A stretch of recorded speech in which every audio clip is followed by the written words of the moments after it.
retirement on the money. We are following up on our earlier conversation about your retirement contributions, Roth versus traditional 401k. A lot of workplaces now offering that Roth option.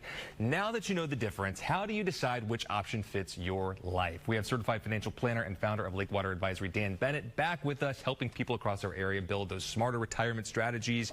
Dan, who usually benefits from Roth and who might be better off sticking with traditional?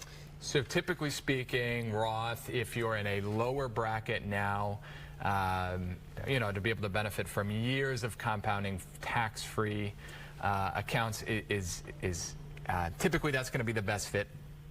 Pre-tax, if you're in higher brackets, probably a better time to evaluate. Because if you're in those higher brackets, you're looking to lower your taxable income versus with Roth, if you're in your 20s, your 30s, even your 40s maybe, you've got all that time for things to just grow tax-free. Exactly. And you think about it too, when you're contributing pre-tax, you're deferring at the higher marginal rates today.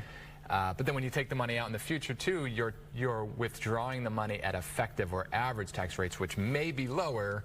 Of course, a lot of different variables to consider. I wanted to squeeze this in as well. There's also the Roth IRA versus the Roth 401k. We don't want to confuse anybody. Is it possible to contribute to both, or do you recommend people contribute to both the Roth IRA and the Roth 401k? You can contribute to both. You can max out both. Okay. So the limits within the Roth 401k, if you're under the age of 50, is $23,000 a year. For a Roth IRA, it's $7,000. You could do both.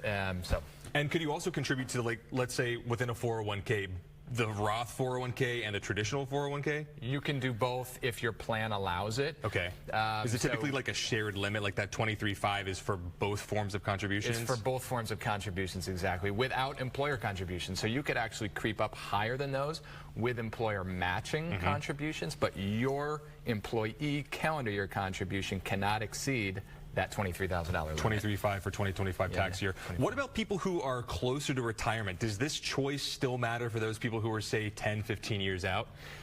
So I think it definitely does. It just depends. So there are different strategies. So if you're 5, 10 to 15 years away from retirement and you've amassed a certain amount of money pre-tax in your 401k, that doesn't mean that now you're totally out of options. You can actually convert a portion or all of your pre-tax 401k dollars into Roth. That's called an in-plan conversion. It's called an in-plan conversion, and you pay the taxes on it now, right? And so you're just, cutting Uncle Sam a check today, buying them out for future tax-free growth. And is that something that when you talk to your clients who are trying to figure out how to sort of tax diversify, that's a way that they can do that? Yeah, you're sort of, in my opinion, the way that I look at this is that you're creating a bulletproof retirement plan where perhaps you have different account types, where you have your pre-tax balance, you have your Roth balance. Almost like two different buckets, right? Exactly, yeah. Two different buckets to pull from. Dan Bennett with Lakewater Advisory, thank you, my friend. Good to have you back. If you've been putting this decision off, maybe you haven't been contributing to your retirement plan at all, it's a great time to revisit it. Even that small adjustment can make a really big impact on your future tax bill. Dan Bennett, thank you so much once again. We'll be back after a quick